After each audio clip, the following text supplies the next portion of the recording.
Welcome back everyone to Punny Plays the Scholar, and we are back here in Kellandeem, and I think the first thing we need to do is address this little matter of specialization, which we keep on receiving a notice that we should perform. Now, of course, I'm doing a solo run here, so therefore we will start out with the Warrior Scald in Redline. I could later add another specialization for the second one in one of the other twos if I believe it becomes necessary. And we've got one little trait point there. So let's start out with a little bit of the fundamentals. And we are actually, I think I should have done it with the shot instead, but I'll have to do that with the next point, which based on my current standing here is going to be happening in a little bit anyway. But now let's get back to Brigadier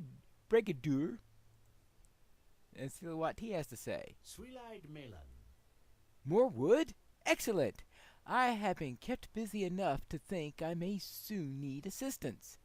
You have my thanks for the delivery, Saniello. This wood will serve nicely as a cask for fine elven wine. Alright, that's good. Well, when I said I'll soon be leveling, I certainly meant that properly. Concussive shot, of course. That is always the first one that I like to have. So therefore, let us take that, because I'm not going to forget it twice. Now, what do you need me to do? May Govanen, might you spare a moment of your time? If you would take a moment, I have a request for you. A dear friend to me, Brithoen, spends her days tending the grapes at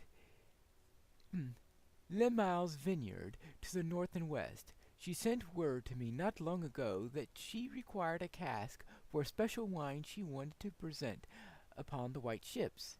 I have crafted a cask for her, but need someone to take it to her since preparations for our departure keep me very busy. Would you take this cask to her? Now, how big is this cask? Just asking. How big is this cask? Because if it's fairly big, then you'll need a cart to take it to her, not just yourself. Or either that, you'll be carrying it heavily across. But of course, that is one of those suspension of belief elements that you have in MMOs, and you'll run that into that quite a bit during the course of the game. Hello, why am I carrying 50,000 of these? Okay, let's say a full stack of something, but this other thing, this pie, you have to bring on carefully, explicitly. Meanwhile, you're carrying tons and tons of other stuff at the same time. Strange. The shadow is on my spirit. This is Avatar's satchel, I am certain of it. Do you see this pattern on the side?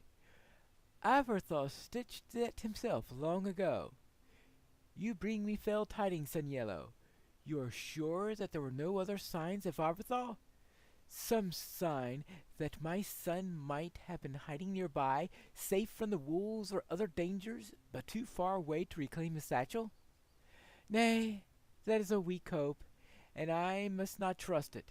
Some foe has brought down my son, my Avatar. That is the only answer.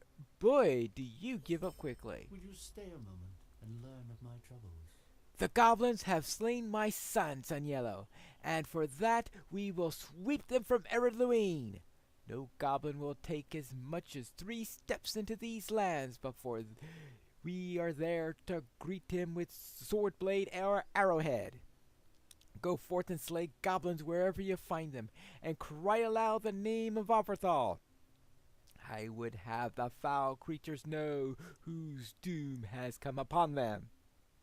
While you are there, word came to me of Lemuel's vineyard has been defiled by goblins led by a vile creature called Pamprosh. seek out Pamprosh and his minions and slay them in the name of Varathal's Linear's vineyards are to the north, right. So therefore, let us kill some blue-clad goblins and their leader, and that'll all be fine to get revenge for his son because he has leapt to the very quick conclusion that his son was slain by goblins. Okay, yeah, there's a goblin corpse nearby, but alright, well, we'll see. And hello there. Greetings to you. This discovery is worrisome. I will see that this information is passed along to Lord Dorger End of Doyland. We never would have learned of this if not for you, Sanyello. We are at your debt. And I think that's from the wolf collar and all that fun stuff. And is that it? Well, I was going to ask that question. Then, of course, I see that no, there are two other quests up here. Boy, you got a lot of these things are growing around here. Hello. Greetings, friend. Will you lend me your ear? This is a beautiful land, is it not? But I wandered it too often in my youth. But places that were often fair have long since fallen into decay. Some of the older ruins have even become habitations for foul creatures that gnaw at the edges of our land. My brother and I have set to ourselves the task of cleansing a few of these places before we leave. To that end, I have in my possession a token given to me by Elrond Half-Elven long ago. It is imbued with a light that creatures of evil find painful to bear. The ruins of Tham Galer west of Kellendim have become infested with foul creatures. If you could slay any you find within, and then place this token there, its light should be kept them from slinking back in at night. Defeat foul creatures. Alright, and... Oh. What? Oh. Stay a moment. It is my privilege and aid with the construction of the white ships that bring the Eldar into the west, but I have wondered of late if there was any improvement, even on small value, that might be made on the wood we use here for that purpose. If you know a scholar of some skill, I would appreciate any minor woodworking lore that you might be able to acquire. Thank you for your assistance. Now, if you know a scholar of some skill, well, I could see that they kept the quest text the same, even though they changed the quest so that only scholars can do it now. So, therefore, as you can see that over time, little changes come into quests, and the quest text doesn't always keep track of it. Sort of like drifting of language, we have drifting of quest text. I guess that's one way of thinking about it. So now, we've been talking about linguistic drift here and there. And the next thing is that if you traced back all the way, where would all of these driftings converge? Meaning, where would the origin point be of language? Now, you may think that this would be a rather difficult thing to discern, and if you think so, you're perfectly right. Because no attempt to find out this origin point of language has been without those who questioned it, and in fact, I don't think there's anything near a consensus on the matter. And that's, of course, because languages don't exactly work like true genetics and the like, because languages, you have this cross-fertilization that keeps on happening with them, influencing each other, many other things that happen concerning languages. Yeah. And so, therefore, if you try to trace back far enough, you might come up with a date, but some people say, no, this won't work either. Or some will say yes, some will say no, and all the like. So, therefore, no consensus of it.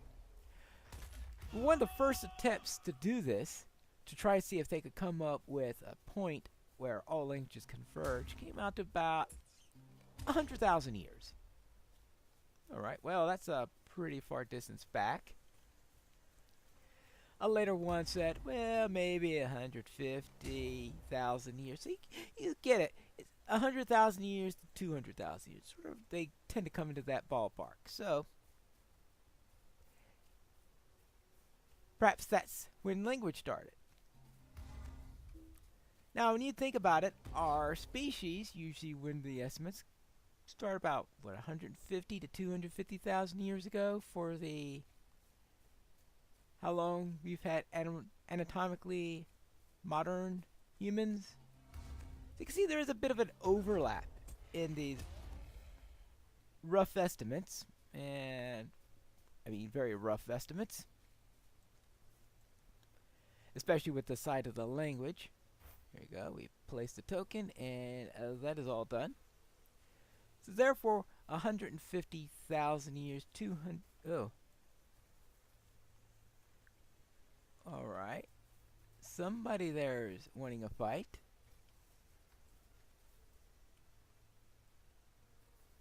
It's always annoying when you have someone who is wanting to fight and you can't even see them.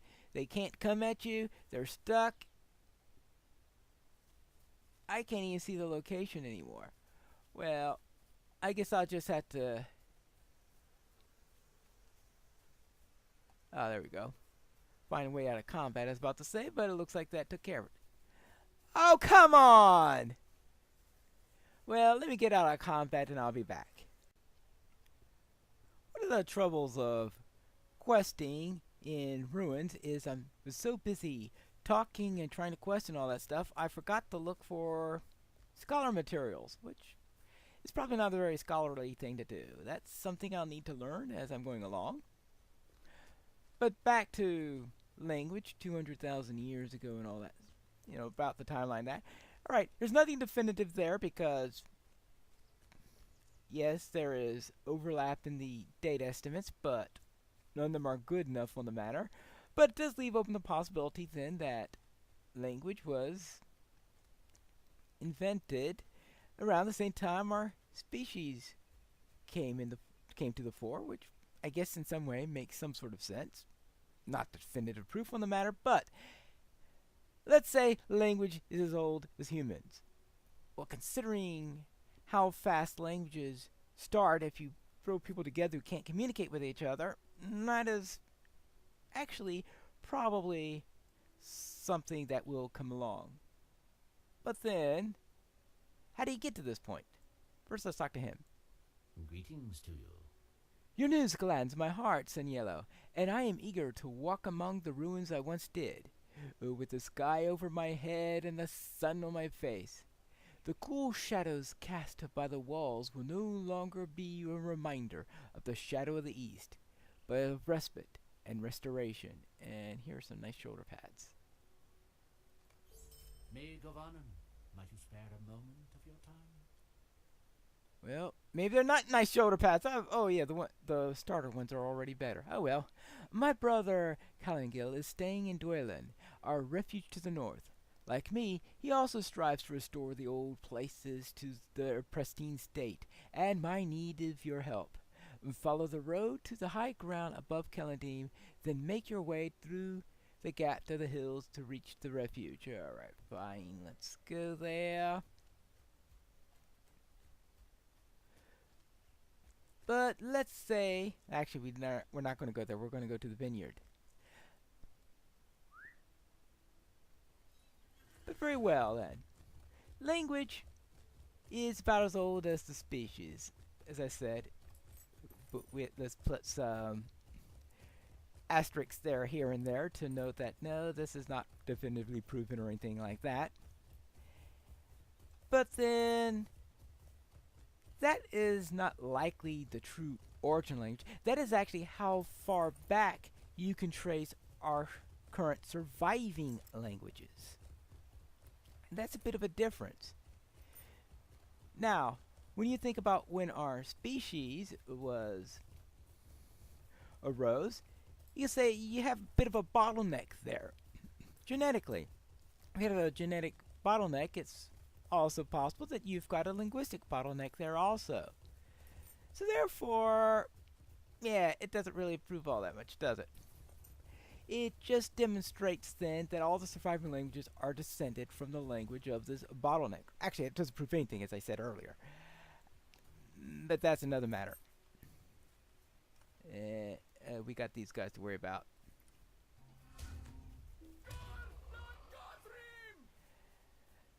So therefore, it's possible that language existed earlier with the ancestors to our species, and that they had their own languages and the like. Now, some of them may have different abilities on their vocal range and stuff like that, which could affect what languages they use.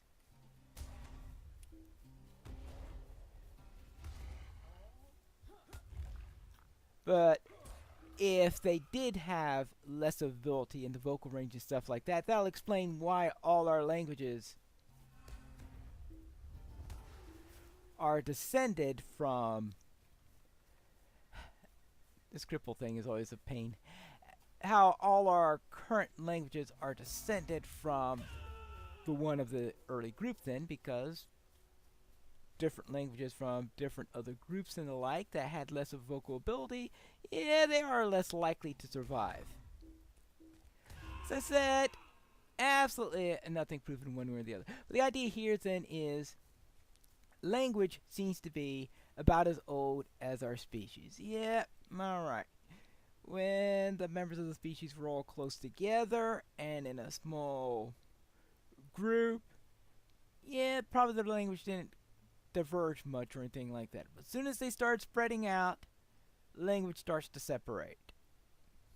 Maybe someday we can have a better idea of exactly how much they did, what the real timing is or whatever. But for now, all we say is that seems to be one of the possibilities on it, is that language is as old as our, and when I say language, I mean true, complete speech is either at least as old as our. It could be older because it could be just that we had a bottleneck during the speciation, but it's at least as old as the species is. Even though if you trace it back, it doesn't look like it. Only looks like it goes 100,000 years, but you're going to lose trace of it if we wound up all having languages that originally descend to that point. But let's see what she has to say. Make of Annen. I only wish that this thoughtful gift from Brigadier did not arrive during such times. With the situation at the vineyard, I fear that the cask may go empty for the journey. Oh, that is not good at all, is it? Oh well, we are sent here to take care of the goblins, fortunately. Greetings, friend. Will you lend me your ear? By this time of the year, most of the grapes have been picked, and the wine already bottled.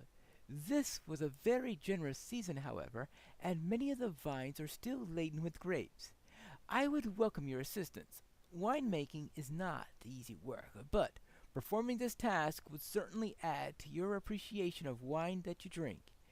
Harder still when nasty goblins find their way into the fields and drive you off. I think, though, you might be sturdy enough to aid me in this. If you would, gather the grapes from the vines still hale and hearty enough, and I will see that the cask is filled with the finest this vale has to offer. This vineyard is below us, and yes, I know where the thing is. Alright, let's accept that quest. And Sweet-eyed Melon, will you stay a moment? my friend, I wonder if I can ask you to undertake a task for me. It is bad enough that the goblins spoil Lemel's vineyard, but recently a party of the wretched creatures broke into the old wine cellar and stole a number of flasks of a rare and ancient vintage. No doubt the evil creatures have already drunk or destroyed most of the wine, but if you can recover any of the bottles from the goblins in the area, I would be deeply in your debt. You could find the goblins throughout Lemel's vineyard. I would not venture beyond into Rath-Terag, however, as the goblins there are rather more dangerous. Alright, so we'll have to also accept that one. So just keep in mind, language is very old, and it goes back very far. and that tracing it, though, beyond a certain point, beyond the point of family groups, is, under current tools that we have, impossible. We have the tools in the future, I don't know. But for now, let's just say language is very old. And that's probably why Tolkien, while he has Quenya as the root language for all the elven tongues and probably a few other languages, because I think even Westron could trace its way back in towards Quenya, is that he has a root language and it diverges, because divergence is something you have with languages. And is there a common source to them all? We will have to see. It seems likely if you eventually have a common ancestor, you probably eventually have a common language. And that's something to keep in mind. But that is it for today. And until next time, this is Pineleaf Needles reminding you to study responsibly.